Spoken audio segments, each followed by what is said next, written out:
how confident are you that we can reach some kind of a consensus on Syria and try to bring a peaceful conclusion to this bloody crackdown? I sure hope we're successful, because there are an awful lot of innocent people in Syria that have lost their lives because of the actions of Assad. We estimate 8,000 right now, and I think that's probably low. It's probably a lot higher than that. And the question is, what action should the United States play in this, and where does the UN fit in? The problem with the UN is that Russia and China can veto any substantial actions, and that's what they're doing. They're siding with the Assad regime. It's a shame, but what should the United States do about it? Well, I think we ought to have a coalition of the willing in conjunction with the Arab League. There are a lot of Arab countries who agree with us on this, and I think we ought to work with them.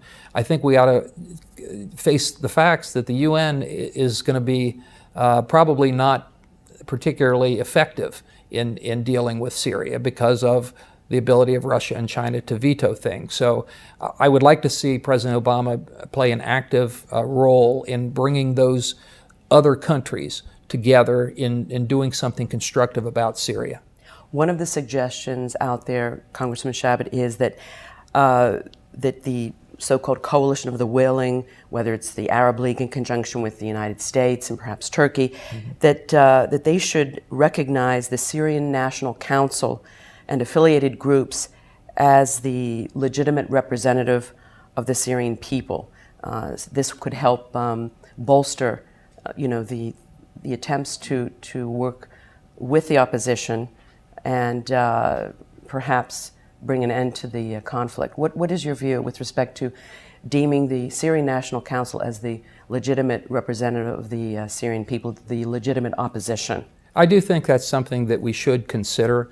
I don't think we're there yet, but I think it's something that we ought to seriously consider. And I also think that we ought to look at providing humanitarian aid.